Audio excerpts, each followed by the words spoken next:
السلام علیکم ناظرین، میں محمد غفران آپ کا استقبال کرتا ہوں ایک اور اسلامک انفارمیشن والی ویڈیو میں۔ تو شروع کرتے ہیں بنا زیادہ بات کیے۔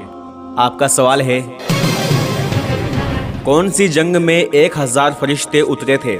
آپ کے آپشن ہیں: پہلا جنگ بدر میں، دوسرا جنگ خندق میں، تیسرا جنگ احد میں، چوتھا میدان کربلا میں۔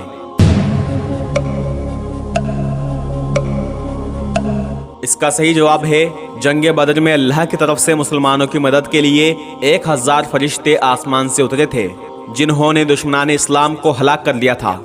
جنگ بدر، جو کہ اسلام کی سب سے پہلی جنگ تھی، جب رسول اللہ صلی اللہ علیہ وسلم اور صحابہ بدر کے کنویں کے پاس تھے، تو ایک طرف سے ابو سفیان کا 50 لوگوں کا تجارتی قافلہ مکہ کی طرف آ رہا تھا، اور ایک طرف مکہ سے 1000 دشمن کا قافلہ بدر کے کنویں کے پاس آ رہا تھا، جن کے پاس ہاتھی، گھوڑے، نیزے، تلواریں سب کچھ تھا، اور بیچ میں 313 مسلمان، جن کے پاس چند ایک تلواریں اور نیزے۔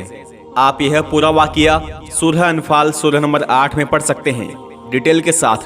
اللہ نے وعدہ کیا تھا کہ دونوں میں سے ایک قافلے پر تمہاری فتح ہوگی۔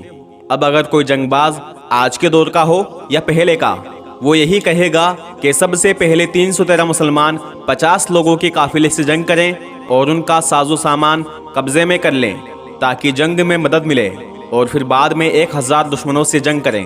لیکن اللہ رب العزت کو اپنا دین اسلام سب کے سامنے حق ثابت کرنا تھا، جس طرح سورہ انفال کی آیت نمبر 7 اور 8 میں ذکر ہے، جس کا مفہوم ہے، اور اسے اپنی آنکھوں سے دیکھ رہے ہیں، اور یہ وقت تھا جب خدا تم سے وعدہ کر رہا تھا کہ کفار مکہ کی 2 جماعتوں میں سے ایک پر تمہاری فتح ہوگی، اور تم یہ چاہتے تھے کہ کمزور جماعت تمہارے ہاتھ لگے تاکہ بغیر لڑے بھیڑے مال غنیمت ہاتھ آ جائے، اور خدا یہ چاہتا تھا کہ اپنی باتوں سے حق کو ثابت کرے اور کافروں کی جڑ کاٹ ڈالے تاکہ سچ کو سچ اور جھوٹ کو جھوٹ ثابت کر دے، اگرچہ گناہ گار کفار ان سے ناخوشی کیوں نہ ہو۔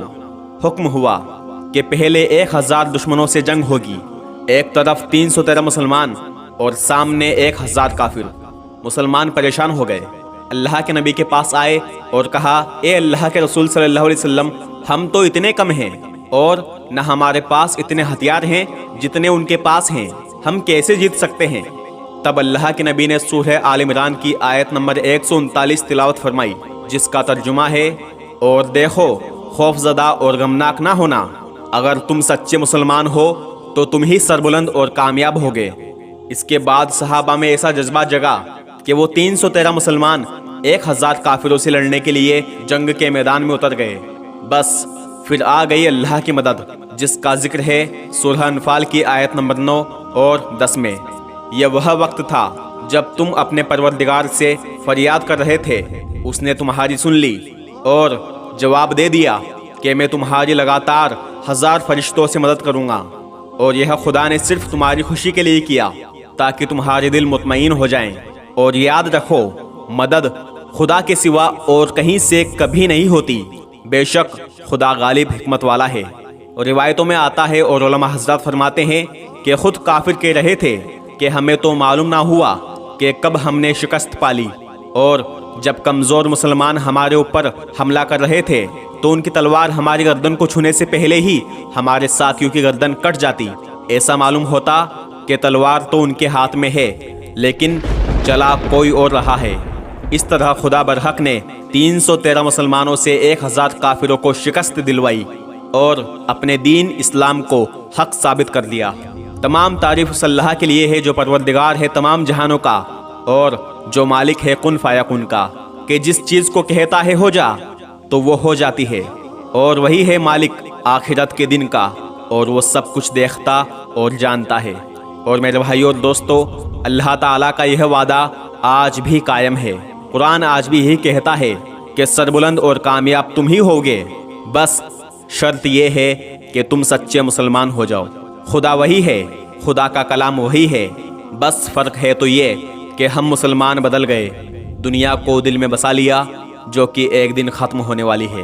اللہ مجھے بھی اور آپ کو بھی ان باتوں پر عمل کرنے والا بنائے اور حق بات دوسروں تک پہنچانے والا بنائے۔ آمین ثم آمین۔ میں محمد غفران ملتا ہوں اگلی اسلامک انفارمیشن والی ویڈیو میں انشاءاللہ. زندہ رہا تو السلام علیکم ورحمۃ اللہ وبرکاتہ.